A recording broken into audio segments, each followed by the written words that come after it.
السلام علیکم سامعین، میں ہوں فرحانہ گل آپ کے اپنے اس چینل دین انبیاء پر۔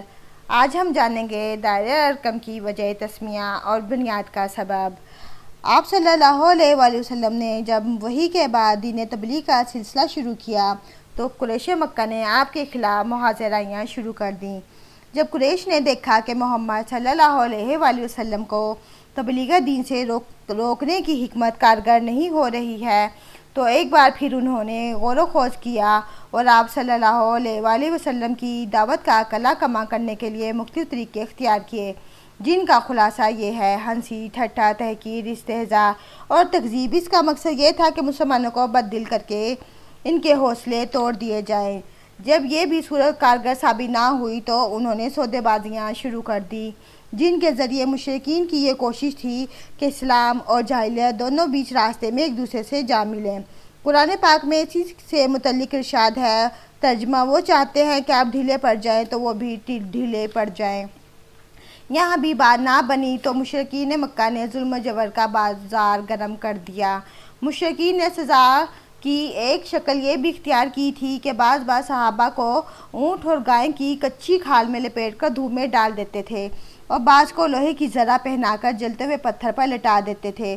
در حقیقت اللہ کی راہ میں ظلم و جبر کا نشانہ بننے والوں کی فہرست بڑی لمبی ہے اور بڑی تکلیف دہ بھی۔ حالت یہ تھی کہ جس کسی کے مسلمان ہونے کا پتہ چل جاتا تھا، مشرکین اس کے در پر ہو جاتے تھے۔ ان ستم رانیوں کا مقابل حکمت کا تقاضا یہ تھا کہ رسول اللہ صلی اللہ علیہ وآلہ وسلم مسلمانوں کو قولاً اور عملاً دونوں طرح اسلام کے اظہار سے روک دیں اور ان کے ساتھ خفیہ طریقے پر اکٹھا ہوں، کیونکہ اگر آپ صلی اللہ علیہ وسلم ان کے ساتھ کھلم کھلا اکٹھا ہوتے تو مشرکین آپ کے تزکیہ نفس اور تعلیم و کتاب و حکمت کے کام میں یقیناً رکاوٹ ڈالتے اور اس کے نتیجے میں فریقین کے درمیان تصادم ہو سکتا تھا، بلکہ عملاً سن 4 نبوت میں بھی ہو چکا تھا، جس کی تفصیل یہ ہے کہ صحابہ کرام گھاٹیوں میں اکٹھا ہو کر نماز پڑھا کرتے تھے۔ ایک بار کفار قریش کے کچھ لوگوں نے دیکھ لیا تو گالم گلوچ اور لڑائی جھگڑے پر اتر آئے۔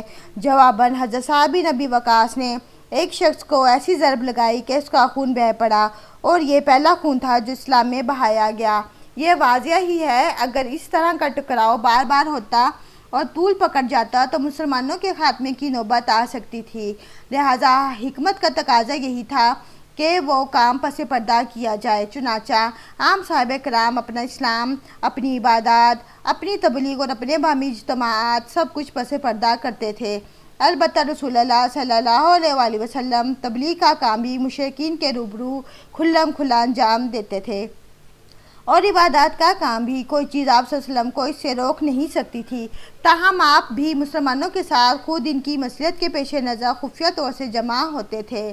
ادھر ارقم بن ابی الارقم مخزومی کا مکان کوہ صفا پر سرکشوں کی نگاہوں اور ان کی مجلسوں سے دور الگ تھلگ واقع تھا، اس لیے آپ صلی اللہ علیہ وسلم نے 5ویں سنہ نبوت سے اسی مکان کو اپنی دعوت اور مسلمانوں کے ساتھ اپنے اجتماع کا مرکز بنا لیا۔ تو سامعین، ارقم ایک صحابہ کا نام اور دار کے معنی جگہ کے ہیں، اور دار ارقم کی وجہ تسمیہ اور بنیاد کا سبب بھی یہی تھا کہ دین و تبلیغ کا سلسلہ جاری اور ساری رہے۔